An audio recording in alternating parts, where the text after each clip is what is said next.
পংখী নমৰালৈকে পংখীক মাৰিছিল নৰপিশাচ নীতিকেশে।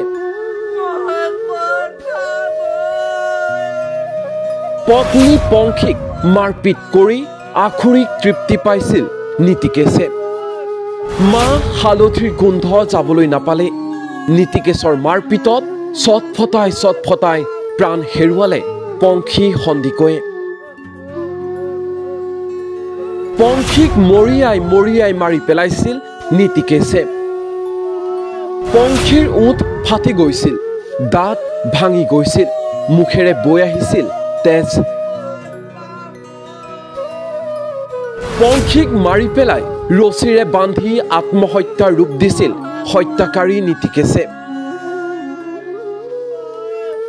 প্ৰেম, বিবাহ, পৰকীয়া প্ৰেম আৰু পৰিকল্পিত হত্যাকাণ্ড। মেধাৱী পংখী সন্দিকৈৰ জীৱন ধ্বংস কৰি পেলোৱাৰ অধিকাৰ ক'ত পালে নীতিকেশে? ভালদৰে ৰাখিম বুলি কথা দি বিয়া পাতি আনি কিয় পংখীক মাৰি পেলালে নীতিকেশে? মেধাৱী তথা প্ৰতিভাৱান যুৱতী পংখী সন্দিকৈৰ হত্যাকাণ্ডই এতিয়া সমগ্ৰ ৰাজ্যতে ব্যাপক প্ৰতিক্ৰিয়াৰ সৃষ্টি কৰিছে। যোৱা ৩ অক্টোবৰত সমাজক সাক্ষী কৰি বিবাহ পাশত আবদ্ধ হৈছিল নিতাই পুখুৰীৰ পংখী সন্দিকৈ আৰু চৰাইদেউৰ সাপেখাতিৰ ১ নং কঠীয়াখুন্দাৰ শিক্ষক নীতিকেশ দাস। প্ৰথমে ফেচবুকত চিনাকি, পিছলৈ প্ৰেম আৰু শেষত বিবাহ। স্বামী তথা শিক্ষক নীতিকেশৰ সৈতে অলেখ সপোন দেখিছিল পংখী সন্দিকৈয়ে। এখন সুখৰ সংসাৰ গঢ় দিয়াৰ বাবে পাৰ্যমানে চেষ্টা কৰিছিল পংখী সন্দিকৈয়ে।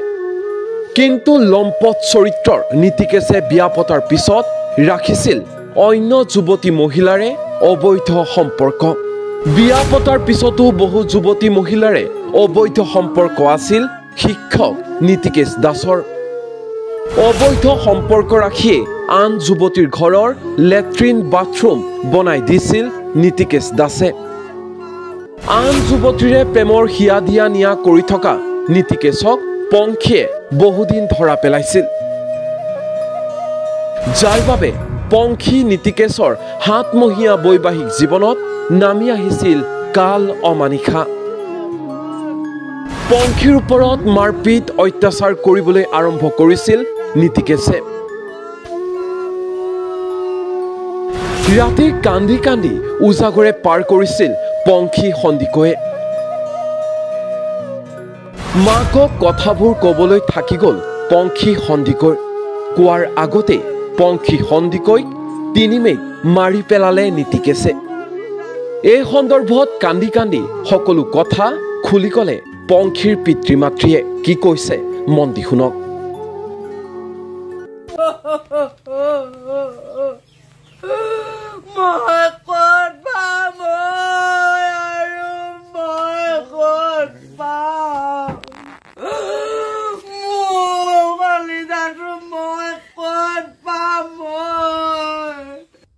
ছোৱালীজনী মোৰ পংখী সন্দিকৈ।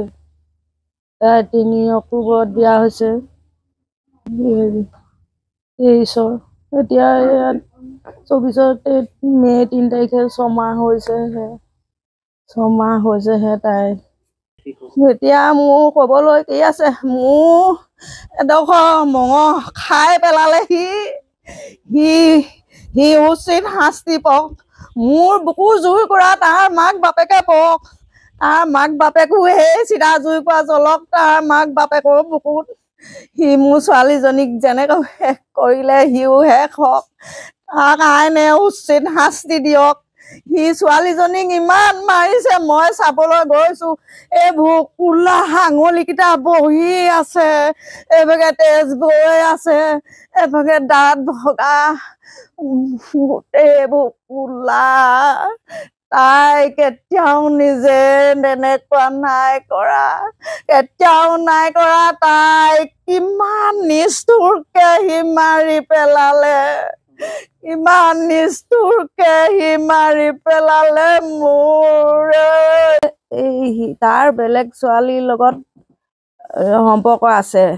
এদিন মোক জনাইছিলে মই কৈছোঁ তই দেখিছিলি নি প্ৰথম দিনা তাই দেখা নাই কিন্তু মোবাইল চুবলৈ নিদিয়ে মোবাইলটো লুকুৱাই থয় তেনেকৈ কৈছিলে মই সন্দেহ কৰি পেলাই কাজিয়া নকৰিবি বুলি ক'লোঁ তাৰপাছত ভাল এই কেইদিনমানৰ পাছত মোক আকৌ কৈছিলে মা মই আজি এনেকৈ কাজিয়া কৰিছোঁ লগৰ ছোৱালীজনীৰ ওচৰত আছোঁ মই আজি মেছেজখিনি দেখিছোঁ বেয়া বেয়া মেছেজ কোনোবা ছোৱালীলৈ লিখিছে মই পঢ়িছোঁ আৰু মেছেজখিনি তাই মোবাইলত স্ক্ৰীনশ্বট মাৰি থৈছোঁ বুলি কৈছে মোক কিন্তু তাই দেখাবলৈ সুবিধা নাপালে আৰু সেইদিনৰ পৰা মোক আকৌ খালি কোৱা নাই লাগি আছোঁ বুলি তাই খালি কৈছিলে মই ঘৰত যাই দীঘলীয়াকৈ থাকিম এবাৰ দেই এবাৰো থাকিবলৈ দীঘলীয়াকৈ পোৱা নাই তাৰপৰা এদিনা সিদিনা আহিব পিছত ক'লে নহয় ই বেলেগ গাড়ীটো যাব নালাগে কৈছে নিজে থ'বলৈ তাৰ ডিউটি সময় নাই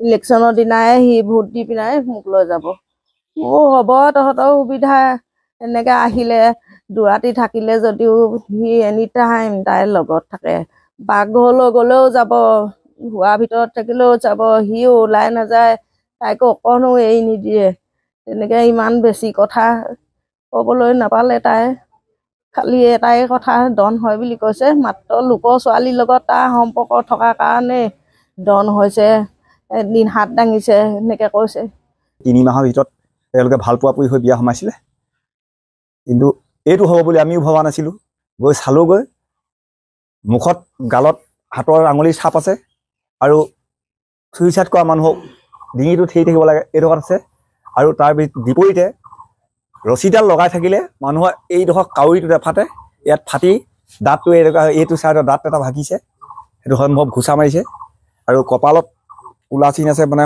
সম্ভৱ বিচনাত নহ'লে পকাত মানে ৱালত খুন্দা মাৰিছে কাৰণ গ'লে তেওঁলোকৰ কোৱাটাৰ আৰু তেওঁলোকৰ কোৱাটাৰটো ক'ত আছিলে মই কোৱাটাৰটো দেখিও নাই পোৱাগৈ আৰু ভৱিষ্যত প্ৰজন্মৰ ভৱিষ্যতৰ কন্যাবোৰে যাতে এনেকুৱা নৰপিশাচক ভাল পায় বা বিয়া ধুনীয়াকৈ সোমাই হ'লেও স্বামী বৰণ কৰি ভৱিষ্যত প্ৰজন্মখিনিক যেন শেষ কৰিব নোৱাৰে তেহেঁতৰ লিখীয়া মানে নৰপিশাচ এটাহেঁতে মদ খাই লৈ এনেকৈ দিনত হেৰি কৰি ৰাতি বেলেগ এটা ৰূপ দেখুৱায় সেইটো দৃষ্টান্তমূলক শাস্তি দিব লাগে তেওঁ এজন CRC স্কুলৰ শিক্ষকৰ হেৰি তেওঁ যে এনেকুৱা ভিতৰত যে এনেকুৱা মানুহ আছিলে মই নাজানিছিলোঁ ছোৱালীজনী নিয়াৰ পিছতে তেওঁ মানে মনে মনে মানে অকথ্য নিৰ্যাতন চলায় বুলি মই গম পাইছিলোঁ আমালৈ ফোন কৰিছিলে মাকলৈ খালি মোক কথাবোৰ মাকে শুদ্ধকৈ নক'লে মই কিমান কাজিয়া কৰিমগৈ বুলি সেই হেতুকে এতিয়া মানে বলপূৰ্বকভাৱে সিয়ে হত্যা কৰিছে আৰু দ্বিতীয় কথা হ'ল কি তেওঁ বহুত গীতিকাৰ সুৰকাৰ লগতো চাহ চিনাকি আছে